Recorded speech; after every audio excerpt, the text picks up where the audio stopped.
Stars, Christmas trees ఎంత బాగుంటాయో. నాకు క్రిస్మస్ అంటే చాలా ఇష్టము. అయ్యో షైనీ, క్రిస్మస్ అంటే కేక్స్, స్టార్స్, క్రిస్మస్ ట్రీస్ అది మాత్రమే కాదు, ఏసై పుట్టినరోజు కూడా. ఓ మెస్సీ, అవును కదా. మరి ఇంతవరకు ఎవరు క్రిస్మస్ సెలబ్రేషన్స్ కి వెళ్ళలేదు. నేను కూడా అలాంటి క్రిస్మస్ సెలబ్రేషన్స్ కి వెళ్ళలేదు. ఇప్పుడు నువ్వు పిలిచావు కదా, నేను తప్పకుండా వస్తాను. అయితే పద, క్రిస్మస్ కి ప్లానింగ్ చేస్తున్నారు. మీకు క్రిస్మస్ గురించి పూర్తిగా అర్థమవుతుంది. 2000 సంవత్సరాల క్రితం ప్రజలు రక్షకుడైన మెస్సియా కొరకు నీకు తోడై ఉన్నాడు. ఈ శుభవచనం ఏమిటో? మరియా, భయపడకుము, దేవుని వలన నీవు కృప పొందితివి. ఇదిగో, నీవు గర్భము ధరించి కుమారుని కని ఆయనకు యేసు అని పేరు పెట్టుదవు. ఆయన గొప్పవాడై సర్వోన్నతుని కుమారుడు అనబడును. నేను పురుషుని ఎరుగని దానిని, ఇది ఎలా జరుగును? పరిశుద్ధాత్మ నీ మీదకి వచ్చు, సర్వోన్నతుని శక్తి నిన్ను కమ్ముకొనును. గనుక పుట్టబోయే శిశువు పరిశుద్ధుడై దేవుని కుమారుడు అనబడును. ప్రభు దాసురాలను నీ మాట చెప్పున నాకు జరుగునుగాక. ఆమె భర్త అయిన యోసేపు నీతిమంతుడయుండి ఆమెను అవమానపరచనొల్లక రహస్యముగా ఆమెను విడనాడని ఉద్దేశించును. అతడు ఈ సంగతులను ఆలోచన చేయించు నిద్రించుచుండెను. అప్పుడు గాబ్రియేలు దూత స్వప్నమందు,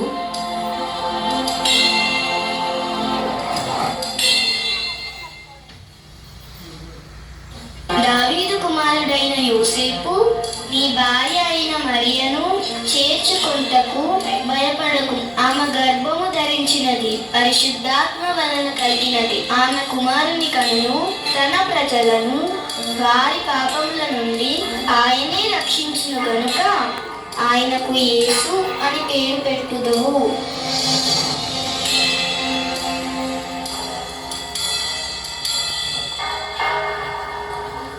యోసేపు నిద్ర మేల్కొని ప్రభువు దూత తనకు ఆజ్ఞాపించిన ప్రకారము చేసి తన భార్యను చేర్చుకున్నాడు.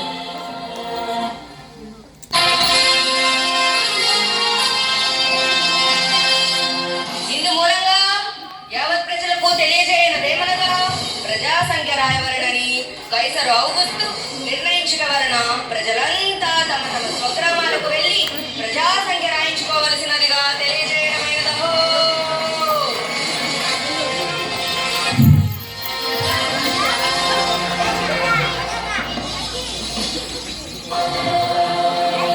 యోసేపు దావీదు వంశంలోను గోత్రముల్లోనూ పుట్టినవాడు కనుక తనకు భార్యగా ప్రదానము చేయబడి గర్భవతి అయి ఉండిన మరియతో కూడా ఆ సంఖ్యలో వ్రాయబడుటకు గలిలయలోని నజరేతు నుండి యూదయలోని బెత్లెహేము అనబడిన దావీదు ఊరికి వెళ్ళెను. ఎవరు మీరు? ఏం కావాలి? అమ్మా, నా భార్య నిండు చూడాలి.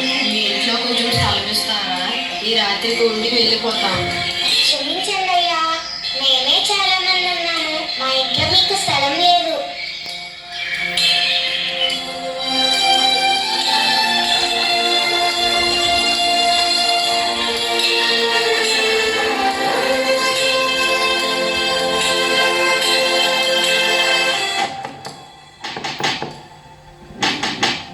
ఎవరు మీరు? మీకు ఏమి కావాలి? అయ్యా, చాలా దూరం నుండి వస్తున్నాం. నా భార్య గర్భవతి. ఈ సత్రంలో కాస్త స్థలం ఉంటే ఇవ్వగలరా? స్థలమా? స్థలం లేదయ్యా, మా సత్రం అంతా నిండిపోయింది. వెళ్ళు లేదయ్యా. ప్రతి చోట ఇదే పరిస్థితి ఎదురై కాలం గడుస్తున్న కొద్దీ మరియకు అర్థమైంది తన బిడ్డ పుట్టబోయే సమయం దగ్గరైందని.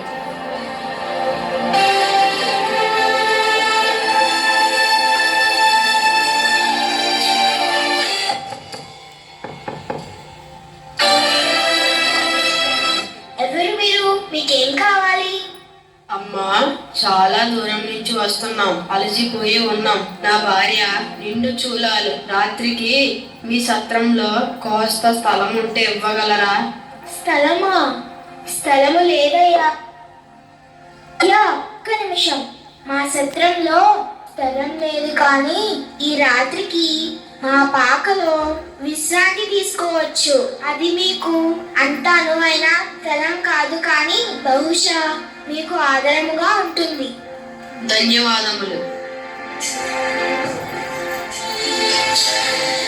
రాజైన హేరోదు దినములలో యూదా దేశపు బెత్లెహేములో యేసు పుట్టిన పిమ్మట ఇదిగో తూర్పు దేశ జ్ఞానులు యెరూషలేమునకు వచ్చారు.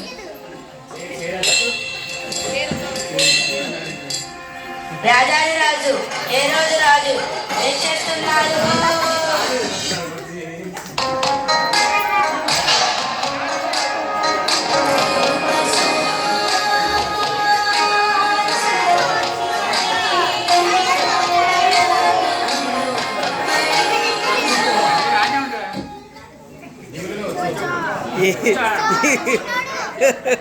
రాజేవాసు చిక్కిపోయాడు.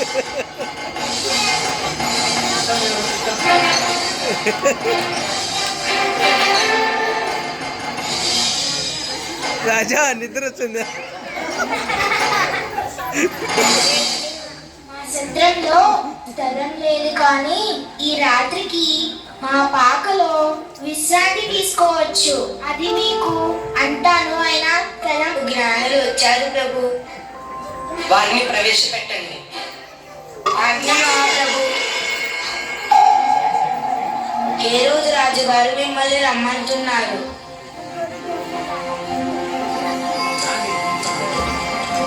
హేరోదు యూదుల రాజుగా పుట్టినవాడు ఎక్కడున్నాడు? తూర్పు దిక్కున మేము ఆయన నక్షత్రము చూచి ఆయనను పూజింపవచ్చుకుని. దయచేసి మాకు తెలియజేయండి. న్యాయులారా, మీరు వేచి ఉండండి. భక్తులారా, శాస్త్రులను పండితులను సమకూర్చండి. చిత్తం మహాప్రభు. చిత్తం ప్రభు, చిత్తం ప్రభు. క్రీస్తు ఎక్కడ పుట్టును? గ్రంథాలు పరిశీలించి చెబుతాం ప్రభు. కాస్త సమయం ఇవ్వండి.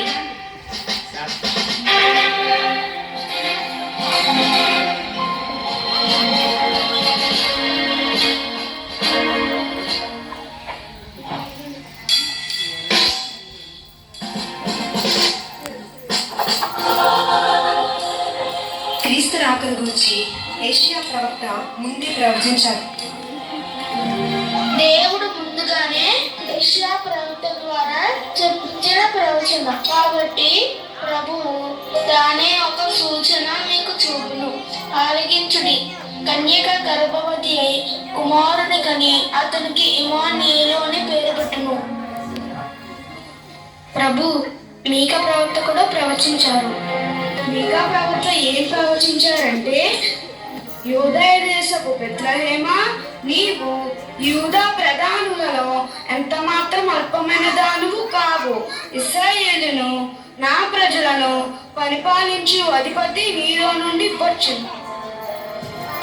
క్రీస్తు యూదయ బెత్లెహేములోనే జన్మించిన ప్రభు.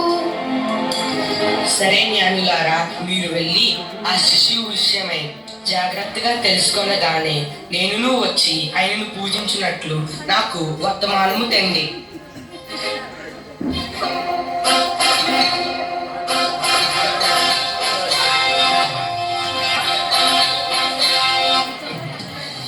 ఏమిటి?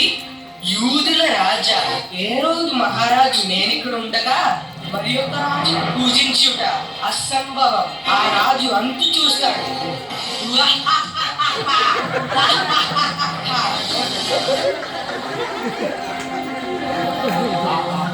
రాత్రి వేళ బెత్లెహేములో కొందరు గొర్రెల కాపర్లు పొలంలో ఉండి తమ మందులు కాచుకొనిచుండగా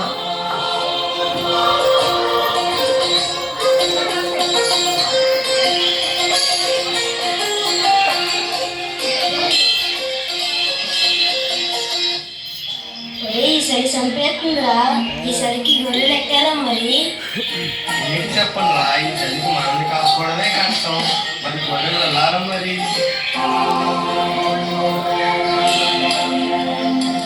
భయపడకు, ఇదిగో ప్రజలందరికీ కలగబోవు మహా సంతోషకరమైన సువర్తమానము నేను మీకు తెలియజేయుచున్నాను.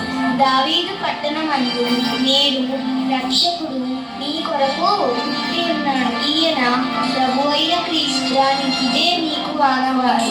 ఒక శిశువు పొత్తి గుడ్డలతో చుట్టబడి ఒక తొట్టిలో పండుకొని ఉండుట మీరు చూచెదరు. ఉన్నట్టుండి దేవదూతల సమూహము ఆ దూతలతో కూడా ఉండుట ఆ కాపరులు చూశారు. వెంటనే పరలోక దూత సమూహము ఆ దూతతో కూడా ఉండి, సర్వోన్నతమైన స్థలములలో దేవునికి మహిమయు ఆయనకి ఇష్టమైన మనుషులకు భూమి మీద సమాధానము కలుగునుగాక అని దేవునికి స్తోత్రము చేయుచుండెను.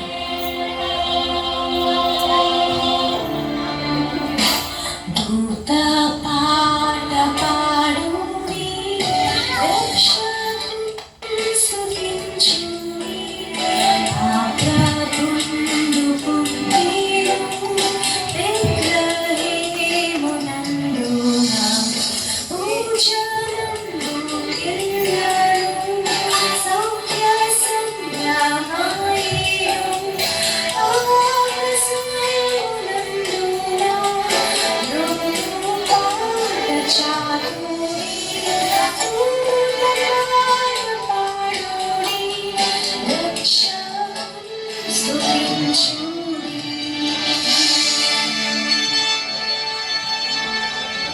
ఆ దూతలు పరలోకములకు వెళ్ళిన తరువాత గొర్రెల కాపరులు మహా సంతోషంతో పాటలు పాడుతూ నాట్యమాడి,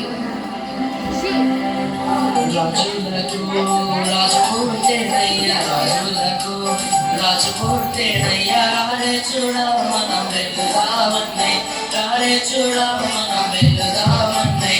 యుగాయని దేశమందన్నయ్యా, యుగాయని దేశమందన్నయ్యా, యూదులకు గొప్ప రాజు పుట్టెనయ్యా, యూదులకు గొప్ప రాజు పుట్టెనయ్యా. పశువుల పగలోనన్నయ్యా, పశువుల పగలోనన్నయ్యా, శిశువు పుట్టే చూడనన్నయ్యా. రే మన కోసం రక్షకుడు పుట్టాడంట, రండ్రా రండి చూద్దాం రండ్రా. పదండి పదండి రా చూద్దాం పదండి. హేరోదు రాజు దగ్గర నుండి తూర్పు దేశపు జ్ఞానులు ప్రయాణం మొదలుపెట్టారు.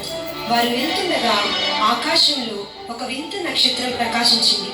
ఆ నక్షత్రము వారిని బెత్లెహేమునకు నడిపించింది. ఆ నక్షత్రం వారికి ముందుగా నడిచి శిశువు ఉన్న చోటికి వచ్చి నిలిచింది. వారి లోపలికి వచ్చి తల్లి అయి మరియను బాలుడైన యేసును చూశారు.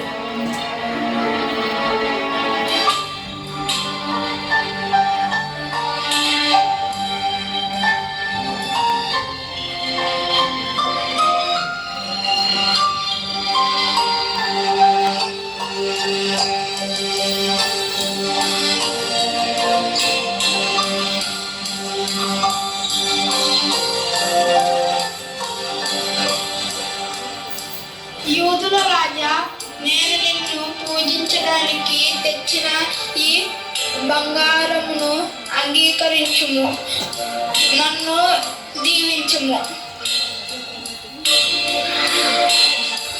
రాజులకు రాజా, నేను నిన్ను పూజించడానికి తెచ్చిన ఈ బోలమును స్వీకరించి నన్ను ఆశీర్వదించుము. సర్వలోక రక్షక, ఈ స్వచ్ఛమైన సామ్రాణిని అంగీకరించి నన్ను కరుణించుము.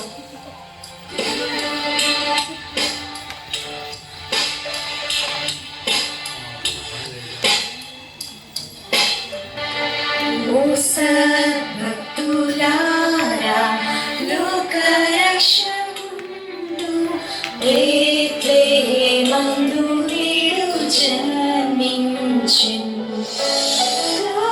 రాజాధిరాజు ప్రభువైన యేసు, నమస్కరింపరండి, నమస్కరింపరండి, నమస్కరింపరండి.